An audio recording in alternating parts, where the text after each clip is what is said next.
I never thought I'd be the kind of woman telling this story.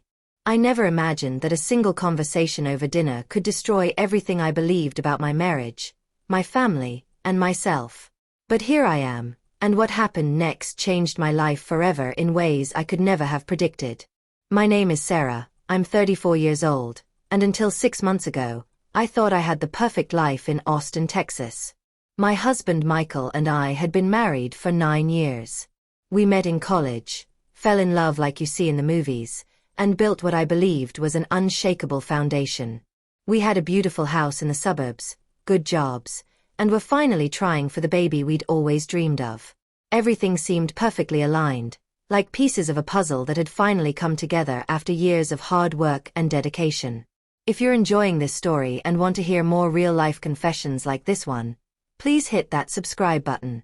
We're so close to reaching 17,000 subscribers, and your support means the world to me. Click on that red subscribe button right now and become part of this amazing community where we share real stories from real people. Michael worked as a financial consultant, always professional, always reliable. The kind of man who remembered anniversaries, brought me coffee in bed on Sundays, and never forgot to text me during his lunch break. I worked as a graphic designer from home, which gave me flexibility but also made me feel isolated sometimes. Our routine was comfortable, maybe too comfortable.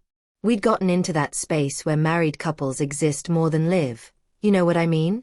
We weren't unhappy, but that initial spark, that electricity that made us stay up all night talking when we first met, had dimmed to a gentle, predictable glow. Then Rachel came into our lives. She was Michael's new colleague, transferred from the Seattle office to lead a major project. The first time I met her was at a company barbecue in early spring. She was beautiful in that effortless way that makes other women both admire and resent her. Long auburn hair, green eyes that seemed to see right through you, and a confidence that filled whatever room she entered. She was also brilliant, Michael told me, the youngest senior manager in their company's history. I remember shaking her hand and feeling something I couldn't quite name. Not jealousy, not exactly. More like a premonition, a whisper in the back of my mind that said everything was about to change. Over the next few weeks, Michael talked about Rachel constantly. Rachel had this brilliant idea for the Henderson account. Rachel suggested a new approach that saved the company thousands. Rachel, Rachel, Rachel. I wasn't worried at first. I trusted my husband completely, and besides, he seemed more energized than he'd been in years. He came home with stories, with excitement in his voice, with that light in his eyes I hadn't seen since our early days together. I was happy for him, truly. I thought his renewed passion was about work, about finally being challenged again professionally. If this story is resonating with you, help us grow by clicking subscribe. We're working towards 17,000 subscribers, and every single one matters. Your subscription takes just 1 second but means everything to this channel. Hit that subscribe button now and let's reach this goal together. The first crack appeared on a Thursday evening in May. Michael came home late, which wasn't unusual, but something about his demeanor was different. He was distracted during dinner, barely touching the lasagna I'd spent 2 hours making. When I asked if everything was okay, he looked at me with an expression I'd never seen before, something between guilt and excitement, fear and anticipation. He said we needed to talk, and those 4 words sent ice through my veins because nothing good ever follows that phrase. We sat on the couch, the same couch where we'd cuddled through countless movie nights, where we'd made plans for our future, where we'd comforted each other through losses and celebrated victories. He took my hands in his, and I could feel them trembling slightly. He told me he'd been doing a lot of thinking about us, about our marriage, about where we were versus where we'd started. He said he loved me, that he'd always love me, but he felt like we'd lost something vital, something essential. He said he wanted to be honest with me about feelings he'd been having, feelings that confused and scared him. My heart was pounding so hard I could hear it in my ears. Was he leaving me? Had he fallen in love with someone else? The silence between his words felt like it lasted hours, though it was probably only seconds.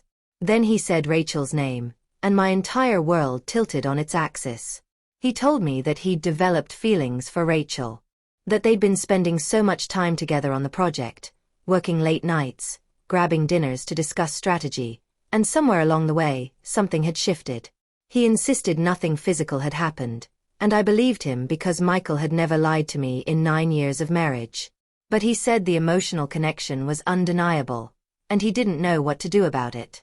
He said he didn't want to lie to me, didn't want to sneak around, didn't want to destroy what we had through deception. And then he said something that made my blood run cold and my mind go blank with shock. He asked if I would consider an arrangement. An open arrangement. Specifically, he wanted permission to explore his connection with Rachel while staying married to me, while maintaining our life together. He said he'd been reading about ethical non-monogamy, about how some couples manage to expand their relationships without destroying them, about how honesty and communication could create new possibilities. The words coming out of his mouth sounded like they belonged to a stranger, not the man I'd pledged my life to in a small church in Dallas 9 years ago. Please subscribe to the channel if you haven't already. We're building a community of people who believe in honest conversations about difficult topics, and we need you to be part of it. We're so close to 17,000 subscribers. Click that subscribe button and help us reach this milestone together. I couldn't speak for what felt like an eternity. My mind was racing through every possible emotion simultaneously. Rage, betrayal, heartbreak, confusion, and underneath it all, a tiny, shameful spark of something I didn't want to examine too closely. Was it curiosity? Relief that he'd been honest instead of cheating behind my back? Or was I simply in shock, my brain protecting me from the full impact of what he was asking? When I finally found my voice, I asked him if he was insane. I asked him how he could possibly think I'd agree to share him with another woman. I asked him if our vows meant nothing, if our 9 years together were so insignificant that he could just add someone else to the equation like we were running some kind of bizarre social experiment. He stayed calm, maddeningly calm, and said he understood my reaction. He said he'd expected anger and that I had every right to feel betrayed. But he asked me to take some time to think about it before making a final decision. He said the alternative was him either living with constant desire for someone else, which would poison our marriage anyway, or him leaving me entirely to pursue Rachel, which he didn't want to do. I told him to sleep in the guest room. I couldn't look at him, couldn't stand to be near him. That night was the longest of my life. I lay in our bed, staring at the ceiling, watching the shadows move across the walls as cars passed by outside. I cried until I had no tears left, then lay there in numb silence. Part of me wanted to pack his bags and throw them on the lawn. Part of me wanted to fight for my marriage in whatever way I could. And a small, quiet part of me that I hated acknowledged that our marriage had been slowly dying for years, that we'd been coasting on nostalgia and comfort rather than genuine passion. And maybe this crisis was forcing us to confront truths we'd been avoiding. The next morning, I called in sick to work. I couldn't function, couldn't think about design projects and client revisions when my entire life was imploding. Michael left early, giving me space, and I spent the day alternating between rage cleaning the house and sitting motionless on the couch, staring at our wedding photos on the mantel. We looked so young, so certain, so naive in those pictures. Had that couple from 9 years ago ever imagined this moment? If you're finding this story compelling and want to hear how it ends, make sure you're subscribed. We're working hard to reach 17,000 subscribers, and you can help us get there by clicking that subscribe button right now. Your support allows us to keep sharing real, raw stories like this one. I started researching. I know it sounds clinical, but I needed information, needed to understand what Michael was even proposing. I read about polyamory, open marriages, ethical non-monogamy. I joined anonymous forums where people in these arrangements shared their experiences. Some of the stories were positive. People who claimed their relationships had actually gotten stronger through radical honesty and expanded capacity for love. Others were disasters, tales of jealousy, broken families, and relationships that imploded under the weight of complicated emotions and unrealistic expectations. 3 days passed before Michael and I had our second conversation. He'd been staying with his brother, giving me space to process. When he came back to the house, he looked exhausted, like he hadn't slept at all. We sat at the kitchen table with coffee neither of us drank, And I told him I'd been thinking. I told him I wasn't ready to say yes, but I wasn't ready to say no either. I told him that if, and this was a huge if, I was even going to consider this insanity, I had conditions of my own. Non-negotiable conditions. He sat up straighter, a flicker of hope in his eyes that made me both angry and sad. I told him that first, we would see a marriage counselor together before anything happened with Rachel. We needed a professional to help us navigate this minefield, someone objective who could help us understand if this was something we could actually survive or if we were just delaying the inevitable end of our marriage. He agreed immediately. Then I told him my second condition, and I watched his face carefully as I said it. If he got to explore a connection with Rachel, then I got the same freedom. If we were opening our marriage, it opened both ways. I would have the right to pursue connections with other people too, if I chose to. His face went through a series of emotions so quickly I almost couldn't track them. Surprise, discomfort, consideration, and finally, reluctant acceptance. He said that was fair, that it wouldn't be right to have a double standard. But I could see the tension in his jaw, the way his hands clenched slightly. He didn't like the idea of me with someone else, even though he was asking me to accept exactly that. We started counseling the following week with Dr. Patricia Morrison, a therapist who specialized in alternative relationship structures. Those sessions were brutal. We excavated every resentment, every unspoken disappointment, every moment we'd chosen silence over honest communication. Dr. Morrison didn't judge us, but she also didn't make it easy. She asked hard questions. What were we each really looking for? What needs weren't being met in our marriage? Were we trying to fix something broken, or just avoiding the pain of ending something that had run its course? Subscribe to the channel if you're invested in hearing what happened next. We need your support to reach 17,000 subscribers and continue bringing you these real, unfiltered stories. Click the subscribe button now and be part of this journey with me. After 6 weeks of intensive therapy, Dr. Morrison said that if we were determined to try this, we needed clear boundaries and agreements. Michael and I spent an entire weekend writing out our rules. They included things like always practicing safe intimacy, being transparent about when we were seeing other people, maintaining certain days and times that were just for us, and having regular check-ins about how we were both feeling. It all sounded so rational on paper, so manageable.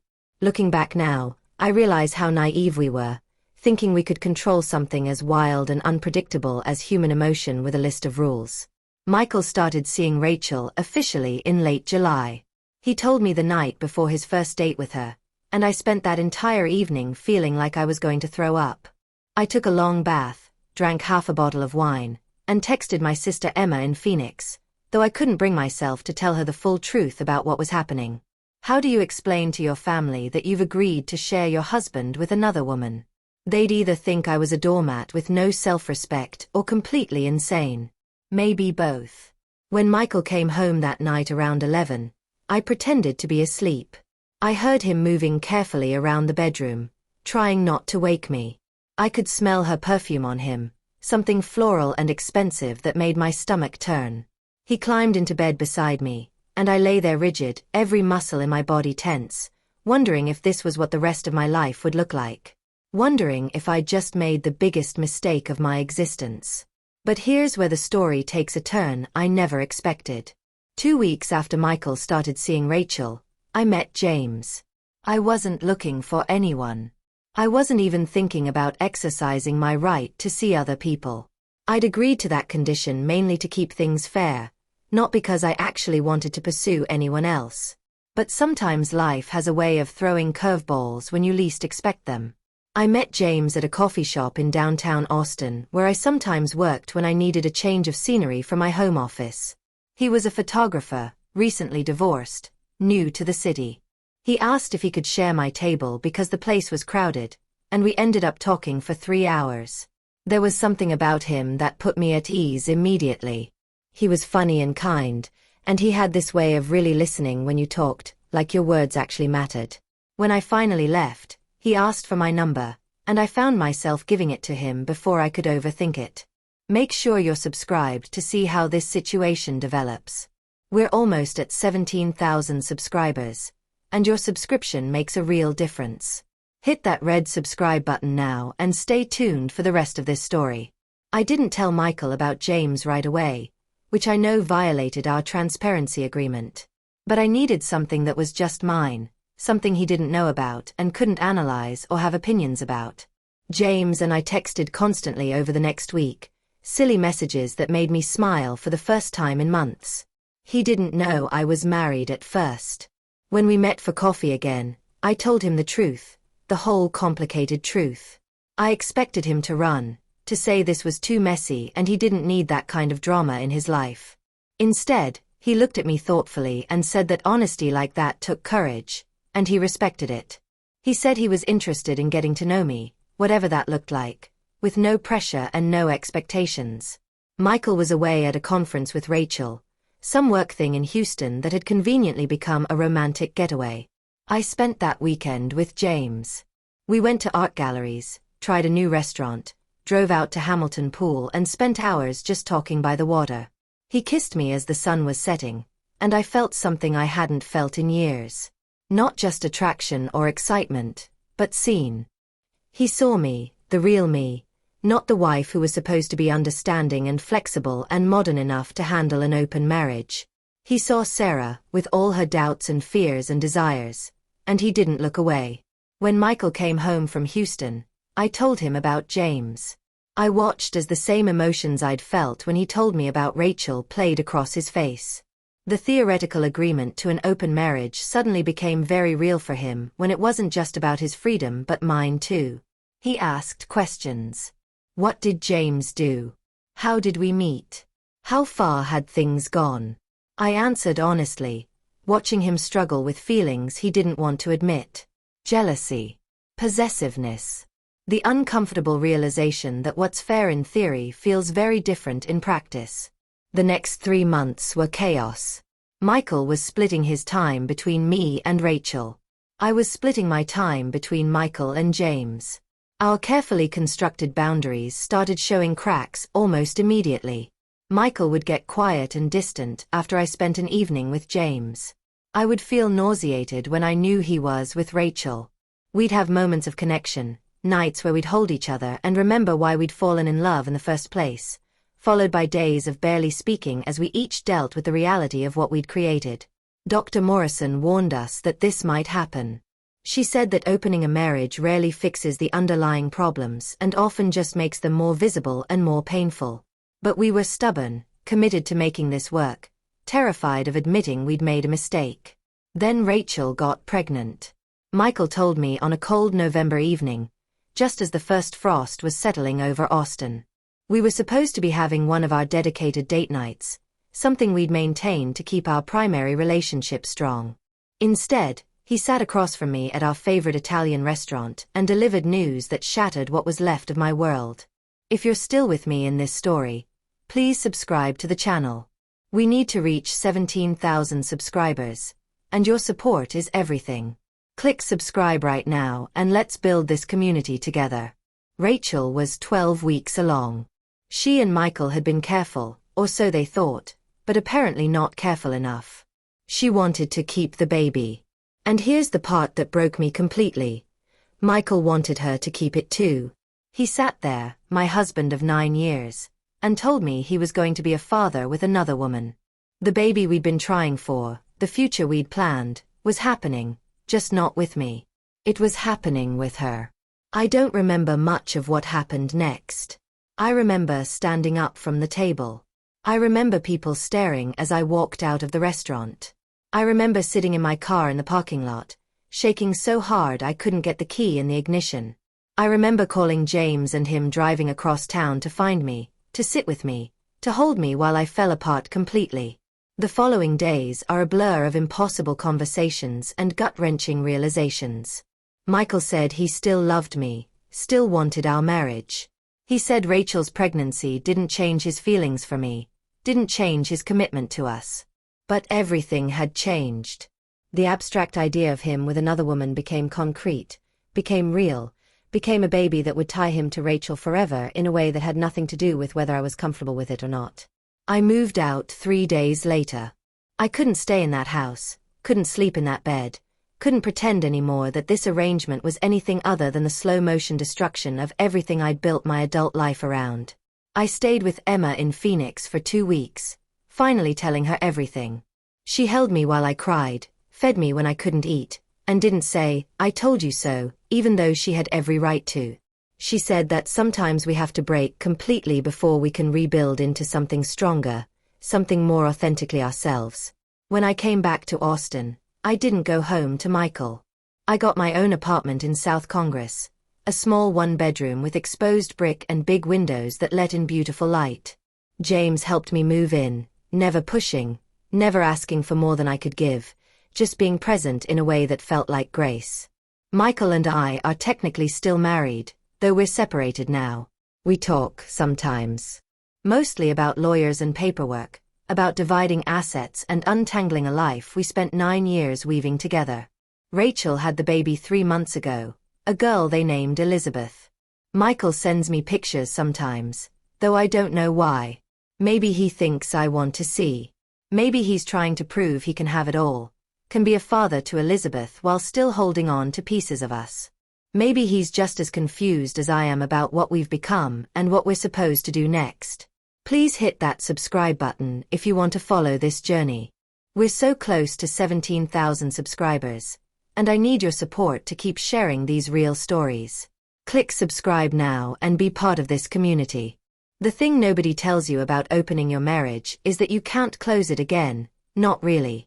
Even if everyone agrees to stop, even if you decide it was a mistake and try to go back to how things were, you can't unknow what you've learned. You can't unfeel what you've felt. Michael and I opened a door that we thought we could walk through and then close behind us if it didn't work out. But that's not how it works. The door doesn't close. You just keep walking until you're so far from where you started that you can't see your way back, even if you wanted to. I'm still seeing James. It's complicated because I'm still technically married, still processing the destruction of the life I thought I'd have. He's patient with me, more patient than I probably deserve. He says he's not going anywhere, that he'll be here whether I can fully commit to him or not, and I believe him. There's a peace in being with someone who accepts you exactly as you are, mess and all, no conditions or negotiations required. My relationship with Michael exists in this strange limbo now. We're not together but not fully apart.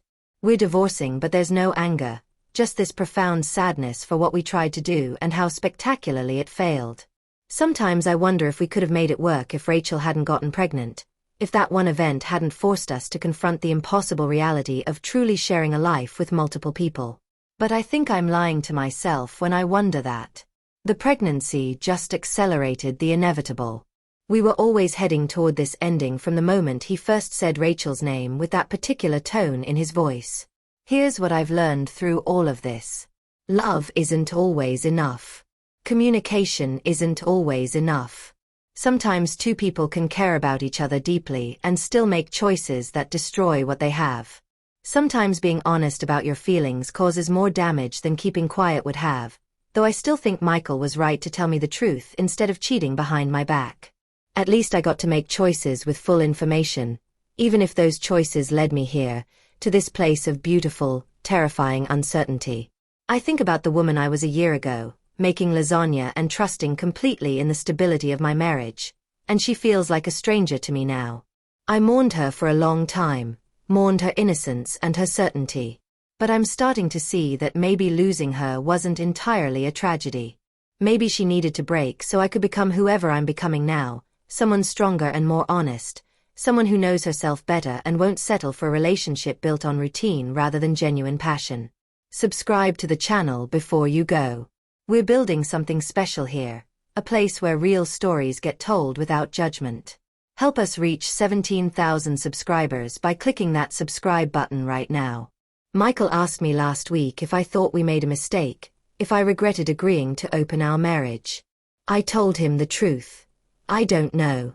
How do you regret something that taught you so much about yourself, even if what you learned was painful? How do you regret an experience that fundamentally changed who you are, even if the change came at an enormous cost? I regret the pain. I regret that Rachel got pregnant. I regret that we hurt each other so deeply. But I don't know if I regret the journey itself, because it forced me to confront truths about my marriage and myself that I might have avoided for decades otherwise. The hardest part isn't the divorce or the loneliness or even seeing Michael build a family with someone else. The hardest part is living in the questions, in the uncertainty, in the realization that I'll probably never fully understand if we did the right thing or made a catastrophic error in judgment. Both feel true simultaneously, and I've had to learn to hold that contradiction without it breaking me. Rachel reached out to me once, about a month after Elizabeth was born. She sent me a long email apologizing, saying she never meant for any of this to happen, that she felt terrible about her role in destroying my marriage. I didn't respond. What would I even say? That I forgive her? I'm not sure I do. That I hate her? I don't, not really.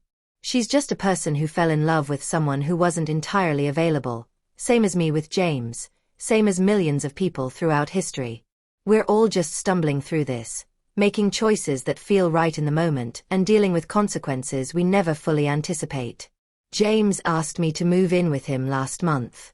I said I needed more time, that I'm still processing everything and don't want to jump from one serious relationship into another without understanding what I actually want and need.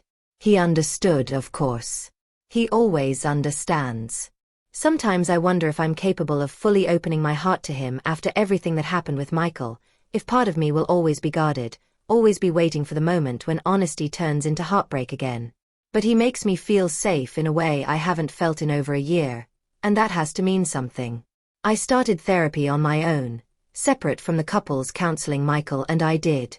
My therapist, Dr. Chen, says I'm grieving multiple losses simultaneously.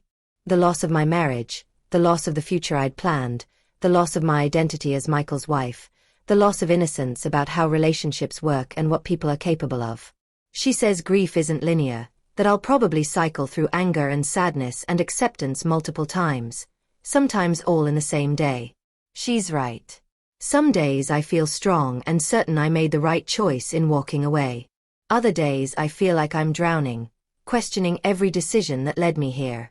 Before I finish, I want to ask you something. Please subscribe if you haven't already. We're working so hard to build a community of people who believe in honest conversation, and we're so close to 17,000 subscribers. Your subscription means everything. Click that subscribe button right now. My sister Emma asked me recently what I would tell someone else who was considering opening their marriage. I thought about it for a long time before answering. I think I would say this: make sure you're doing it for the right reasons. Don't do it to fix something that's broken, because it won't. Don't do it because you're afraid of losing your partner, because you might lose them anyway, just in a different, more complicated way. Don't do it unless you're absolutely certain you can handle not just the idea of your partner with someone else, but the reality of it, the physical, emotional, concrete reality that's much harder to bear than any abstract concept. And understand that even if you follow all the rules and communicate perfectly and approach it with the best intentions, it still might destroy everything you've built. Are you willing to take that risk? Really, truly willing? Because once you walk through that door, you can't walk back. So now I'm here, in my little apartment with the exposed brick and the beautiful light, trying to build a new life from the pieces of the old one. I'm still Sarah, but I'm a different Sarah than the one who made lasagna and trusted completely. I don't know if that's better or worse. I just know it's true. Michael and I are supposed to finalize our divorce next month. He wants to marry Rachel before Elizabeth's first birthday, wants to make them a legitimate family. I told him I wouldn't stand in the way, that I'd sign whatever papers needed signing. There's no point in holding on anymore. No point in staying legally tied to someone who's already built a life without me in it. Part of me is relieved. Part of me feels like I'm signing away 9 years of my life with a few signatures on legal documents. Both things are true at once, and I'm learning to be okay with that. James is waiting for my answer about moving in together. He says there's no pressure, no timeline, that he'll wait as long as I need. I believe him. I also believe that at some point I have to decide if I'm going to let what happened with Michael close me off to the possibility of real love again, or if I'm brave enough to try, knowing full well it might end in devastation. I think I'm almost brave enough. Almost. Please don't forget to subscribe. We're building something real here, a community where people can share their truth without fear of judgment. Help us reach 17,000 subscribers. Click that red button now and be part of this journey. So here's where I leave you, with an unfinished story because my life is unfinished, still being written day by day with no clear ending in sight. Michael has his life with Rachel and Elizabeth. I have my life with its questions and possibilities. And somewhere in between is the ghost of who we used to be together, a marriage that couldn't survive its own attempt at evolution, two people who loved each other but couldn't find a way to grow in the same direction. The question I keep asking myself, the one that keeps me up late at night staring at the ceiling of my apartment, is this: were we wrong to try? Should we have just accepted that Michael's feelings for Rachel meant our marriage was over and handled it cleanly with a divorce instead of this complicated, painful attempt at making something unconventional work? Or was there courage in trying, in being honest, in refusing to let fear dictate our choices even if those choices led to heartbreak? I genuinely don't know. Some days I think we were brave. Other days I think we were foolish. Most days I think we were both. And that's the most honest answer I can give. Now I'm asking you, everyone who's listened to this whole messy story, what would you have done in my place? When Michael first asked to open our marriage, should I have said no immediately and demanded he choose between me and Rachel? Should I have left right then instead of agreeing to try something I wasn't ready for? Or did I do the right thing in attempting to honor his honesty and his feelings, even though it cost me everything? What would you do if your partner came to you with the same request Michael brought to me? Would you fight for traditional monogamy, or would you try to expand your understanding of what a relationship could be? Would you be willing to share the person you love, knowing it might mean losing them entirely in a different way? I really want to know. Tell me in the comments what you think, what you would have done, because I'm still trying to figure out if there was a right answer in any of this, or if we were always heading toward disaster no matter which path we chose. And please, if you've made it this far with me through this story, subscribe to the channel. We're so close to 17,000 subscribers, and your support means we can keep sharing real, honest stories like this one. Click that subscribe button now. Thank you for listening, for being here, for being part of this community where we don't have to pretend everything is perfect. Thank you for letting me share my truth, however messy and unfinished it is. Until next time, take care of yourselves. And remember that sometimes the bravest thing you can do is admit when you don't have all the answers.